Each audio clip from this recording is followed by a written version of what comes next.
हल्द्वानी में पुलिस ने चेकिंग अभियान के दौरान 2 लोगों को अवैध हथियारों के साथ गिरफ्तार किया है। ये घटना चौकी लामाचौड़ क्षेत्र में हुई, जहां पुलिस की टीम ने काले रंग की कार को संदिग्ध गतिविधियों के चलते रोक दिया। वहीं तलाशी के दौरान पुलिस ने कार से एक 12 बोर का देसी तमंचा, एक 12 बोर की बंदूक और 4 जिंदा कारतूस बरामद किए। गिरफ्तार किए गए आरोपियों की पहचान अनिल सिंह पुत्र महेंद्र सिंह निवासी निकट आदित्य बैंक्वेट हॉल कुसुमखेड़ा और सर्वेश कुमार पुत्र लाल सिंह निवासी गैस गोदाम रोड कुसुमखेड़ा के रूप में हुई है। वरिष्ठ पुलिस अधीक्षक प्रहलाद मीणा ने बताया कि 2 लोगों को अवैध हथियारों के साथ गिरफ्तार किया गया, जिनके खिलाफ मुकदमा दर्ज कर कार्रवाई की जा रही है। साथ ही हथियार कहां से आए उसकी जांच पड़ताल की जा रही है। नैनीताल पुलिस द्वारा ऑर्गेनाइज्ड क्राइम से जुड़े हुए जितने भी अपराधी हैं उनके खिलाफ समय समय पर अभियान चलाते रहे हैं। इसी क्रम में हमें कुछ लोगों की एक इन्फॉर्मेशन मिली कि यहाँ पर कुछ लोग अवैध हथियार बेचने का काम करते हैं। इसमें एसओजी की टीम में, लोकल थाना पुलिस की टीम में एक्टिवेट हुई और हमारी दोनों टीमों ने कल 2 अभियुक्तों को 2 अवैध हथियारों के साथ में गिरफ्तार किया है।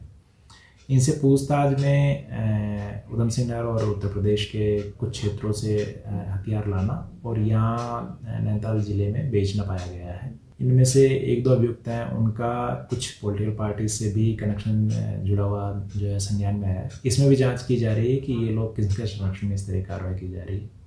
आने वाले समय पुलिस इस मामले में और भी सख्त कार्रवाई करेगी।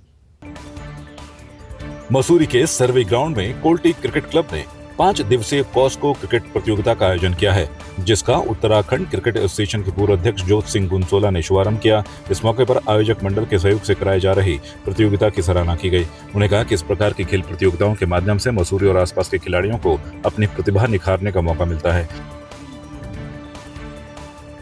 कोल्टी मवाना की जो ये क्रिकेट के जो आयोजक साथी हैं, समिति है, उनके सभी पदाधिकारियों को मैं बधाई देता हूं कि ये उनका दूसरा प्रयास है, दूसरा साल है और कॉस्को बॉल का जो है यहाँ पर इन्होंने एक आयोजन किया है और लगभग 5 दिन चलने वाला ये आयोजन सफल हो, इसकी हम कामना करते हैं। और बच्चों को एक प्लेटफॉर्म मिला है खेलने का, तो बच्चे अपने हुनर का जो है यहाँ पर अवश्य जो है जलवा दिखाएं। और ये कॉस्को का भी जो है ये चलते चलते जो है नेशनल लेवल और इंटरनेशनल लेवल पर जो है इसका रिकॉग्निशन बन रहा है। अभी जो बीसीसीआई है उसने इसको रिकॉग्निशन नहीं दिया है, लेकिन पैरेलल जो है ये इंटरनेशनल लेवल तक जा चुकी है।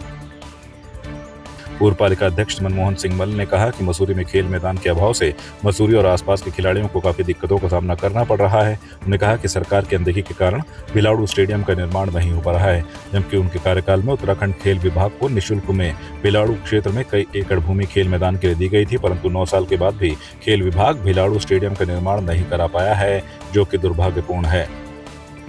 क्रिकेट क्लब जो कि मसूरी से लगा हुआ एक गाँव है, वहाँ के लोगों ने, वहाँ के लड़कों ने और वहाँ के जो भी जनप्रतिनिधि लोग हैं, उन्होंने पिछले साल से यहाँ पर क्रिकेट टूर्नामेंट का आयोजन किया है और आज दूसरा वर्ष है। मैं तो उनको धन्यवाद देता हूँ कि गांव के लोग जहाँ पर खेत भी सही नहीं है, खेलने के लिए कुछ नहीं, उन्होंने मसूरी में इसका आयोजन किया। बधाई के पात्र हैं, जिसमें कि मसूरी के बच्चे भी, मसूरी के और क्लब के बच्चे भी और गाँव के जो जौनपुर क्षेत्र यहाँ से लगा हुआ है वहाँ के लोग भी यहाँ पर खेलने आते हैं और उनको एक प्रोत्साहन मिलता है कि आगे बढ़ने का एक जो मौका ये क्लब के साथी जो आयोजन करता है, जो इस तरह का कार्य कई सालों से करते आ रहे हैं, एक मौका यहाँ के बच्चों को बढ़ने का मिलता है। पर लेकिन एक बहुत बड़े दुर्भाग्य की बात है कि इस प्रदेश सरकार ने, हमने अपने सेकंड टर्म 2013 में उत्तराखंड गवर्नमेंट को भिलाड़ू जो हमारा एक खेल मैदान के लिए जो चुना गया था उसको हमने ट्रांसफ़र किया था, लेकिन उसमें 75 लाख टोकन मनी आने के बावजूद भी आज वो धरातल पे कहीं पर नहीं है। क्रिकेट टूर्नामेंट का पहला आयोजन जो पिछले साल किया गया था, उसी की जो उन्होंने द्वितीय क्रिकेट आयोजन किया जा रहा है, द्वितीय वर्ष, तो मैं सर्वप्रथम तो इन पूरे क्षेत्रवासियों और विशेषकर कोल्टी ग्राम सभा को बहुत बहुत धन्यवाद दूंगा, क्योंकि उन्होंने अपने क्षेत्र में मैदान न होने के कारण सिर्फ मसूरी में सर्वे ग्राउंड को चुना है। तो ये अभाव हमारे पूरे क्षेत्र में है क्रिकेट ग्राउंड का, या अन्य खेल जो भी होंगे, क्रिकेट हो या अन्य फुटबॉल, कबड्डी, नेशनल एथलेटिक्स, जो भी कोई होता है उसके लिए ग्राउंड होना जरूरी है, इससे क्योंकि जो हमारी प्रतिभाएं उभर के आएगी वो आगे जरूर पार्टिसिपेट। ग्राम पंचायत कोल्टी मवाना है, उसमें मैदान न होने के कारण जो है हमने इनकी खास एक जो क्रिकेट का जो उद्देश्य है कि इनका मानना था कि हम सर्वे फील्ड में जो एक ग्राउंड है यहाँ पे हम टूर्नामेंट करवा सकते हैं। तो फर्स्ट टाइम हमने पिछले 2023 में ये करवाया यहाँ पे मैच, बहुत अच्छा रहा और इस बार दूसरी बार हम करवाने जा रहे हैं। तो मैं बहुत बहुत धन्यवाद देना चाहता हूँ अपने युवा साथियों को कि आप लोगों ने यहाँ पे मैच करवाया दूसरी बार, और हम कोशिश करेंगे जैसे पिछली बार लास्ट तक ये मैच चला, बड़ी अच्छे से इन्होंने भूमिका निभाई, इस बार भी इसी तरीके से। मसूरी में एक कार्यक्रम में शिरकत करने पहुंचे कांग्रेस के प्रतापनगर के विधायक विक्रम सिंह नेगी ने प्रदेश की भाजपा सरकार पर हमला बोलते हुए कहा कि इस बार प्रदेश सरकार की गलत नीतियों के कारण केदारनाथ की यात्रा प्रभावित हुई है, जिससे केदारनाथ में रोजगार व्यापार करने वाले लोगों के साथ बस और टैक्सी संचालकों को भारी नुकसान हुआ है। उत्तराखंड का निर्माण स्थानीय लोगों को विकास की मुख्य धारा से जोड़ने के साथ स्वरोजगार से जोड़ने का था, वह पहाड़ी क्षेत्रों में हो रहे पलायन को रोकने का था, परंतु सरकार के मंत्री और नेता स्थानीय लोगों को रोजगार छीनने का काम कर रहे हैं। जब घर और गांव में रोजगार के साधन उपलब्ध होंगे तो पलायन भी रुकेगा। उन्होंने कहा कि बाहर से लोग आकर उत्तराखंड में काम कर रहे हैं, जिसको लेकर उन्होंने विधानसभा सदन में प्राइवेट बिल के माध्यम से उत्तराखंड के पर्वतीय क्षेत्र कुमाऊं और गढ़वाल को संविधान की अनुसूची 5 में शामिल के लिए बिल पेश किया है, जिस पर अभी चर्चा होनी बाकी है। अगर बिल पास होता है तो प्रदेश में भू कानून हो या मूल निवास आदि की आवश्यकता पड़ेगी ही नहीं। उन्होंने कहा कि उत्तराखंड के पर्वतीय क्षेत्र कुमाऊं और गढ़वाल को ट्राइबल का दर्जा मिलना चाहिए। कामों में जब कहीं बिड निकलती है, टेंडर निकलता है, तो यदि मंत्री जी या उनके संबंधी सम्मिलित होंगे तो उसमें पारदर्शिता नहीं रहेगी। भले उन्होंने उससे बैकआउट कर लिया अपने को, लेकिन ये वहाँ स्थानीय लोगों को वरीयता के आधार पर मिलना चाहिए और उनका हक है। इन्हीं उद्देश्यों को लेकर इस राज्य का भी निर्माण हुआ है, और जब हम घर और गांव में रोजगार और स्वरोजगार के अवसर पैदा करेंगे तो पलायन भी रुकेगा। लेकिन हर जगह अगर बाहर से आकर वहाँ आदमी ये सब करेगा, मैंने तो प्राइवेट बिल के माध्यम से उत्तराखंड के पर्वतीय क्षेत्र को, कुमाऊं और गढ़वाल को संविधान की अनुसूची 5 में शामिल करने के लिए बिल पेश किया है, और उस पर अभी चर्चा होनी बाकी है। और उसके माध्यम से जितनी चीजें आपके, चाहे भू कानून हो, चाहे मूल निवास हो, ये सब की भी आवश्यकता नहीं पड़ेगी। उसमें ये सारी चीजें, ट्राइबल का दर्जा पर्वतीय क्षेत्र को मिलना चाहिए। ऑनलाइन रजिस्ट्रेशन के नाम पर लोगों ने घर से रजिस्ट्रेशन किए, लेकिन उतने यात्री आए नहीं। लोग अपने गाड़ियों से आए, आड़े तिरछे गाड़ियां लगाई, सरकार ने कहा यहाँ ज्यादा आ गए, और जो लोग बसों से, ट्रेनों से आते हैं उनको यात्रा करने का अवसर ही नहीं मिला। वो हरिद्वार और देहरादून से ऑफलाइन रजिस्ट्रेशन नहीं कर सके। वो 10-10, 20-20 दिन ऋषिकेश हरिद्वार में रहे, लेकिन उनका रजिस्ट्रेशन नहीं हो पाया, वो लोग वापस चले गए। जिससे यहाँ के लोगों का, क्योंकि 6 महीने का सीजन होता है, लोग टकटकी लगा के बैठते हैं अपने होटलों में, रंग रोगन, बिस्तरा, चद्दर बदलने का काम, बैंकों से लोन लेते हैं, गाड़ी वाला गाड़ी की रंगाई पुताई ये सब करता है, उसको भी सरकार ने छीन लिया। इससे लोग बड़े दुखी हैं, और इसका प्रतिकूल प्रभाव इस चुनाव में, केदारनाथ के चुनाव में पड़ने जा रहा है। मसूरी प्रतापनगर जन कल्याण समिति ने लगातार 9 घंटे तैर कर कीर्तिमान स्थापित करने वाले त्रिलोक सिंह रावत और उनके पुत्र ऋषभ और पारसवीर रावत को सम्मानित किया। इस मौके पर मसूरी विधायक और कैबिनेट मंत्री गणेश जोशी ने उन्हें शॉल भेंट कर सम्मानित किया। साथ ही खेल मंत्री से फोन पर वार्ता कर राज्य सरकार की ओर से इन्हें सम्मानित करने का आग्रह किया। बिना लाइफ जैकेट पहने लगातार 9 घंटे तैर कर कीर्तिमान स्थापित करने वाले त्रिलोक सिंह रावत और उनके पुत्रों ने उत्तराखंड का नाम रोशन किया है। इस मौके पर तैराक त्रिलोक सिंह रावत ने सभी का धन्यवाद करते हुए कहा कि ईश्वर ने पिता पुत्र को इतनी सामर्थ्य दी कि आज उन्होंने एक नया कीर्तिमान स्थापित किया है, जिसके लिए वो सभी के आभारी हैं और आगे भी इस क्रम को जारी रखेंगे।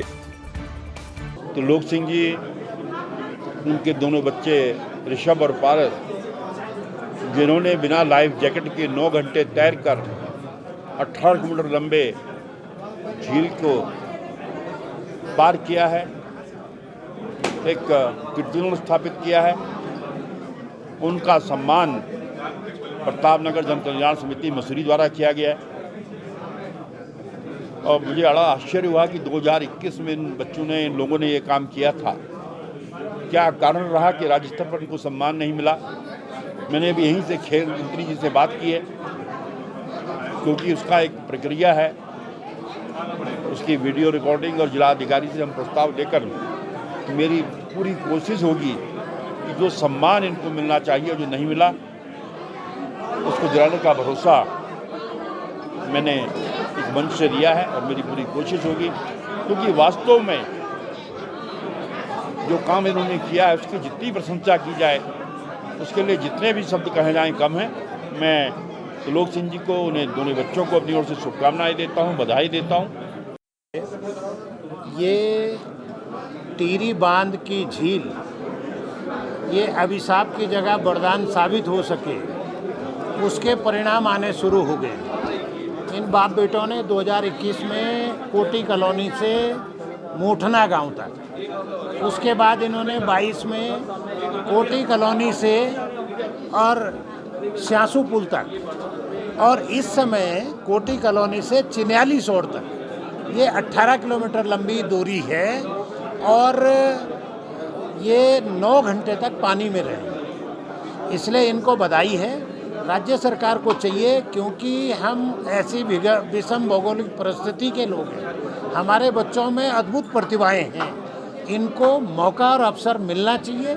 बल्कि सरकार को तो ये मुझे लगता नहीं कि उत्तराखंड में ये सबसे लंबी तैराकी का पहला मामला होगा।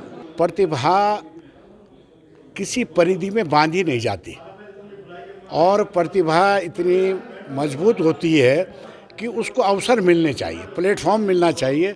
और उसी क्रम में हमने माननीय मंत्री जी, माननीय विधायक जी से आग्रह किया कि उनका उत्तराखंड राज्य स्थापना दिवस पर 9 नवंबर को राज्य सरकार भी उनका जो है सम्मान करे और उनके पुत्रों को जो है ट्रेनिंग देकर जो है उनको आगे तैराकी के प्रशिक्षण देने के बाद वो भी राज्य में, देश में नाम रोशन करें।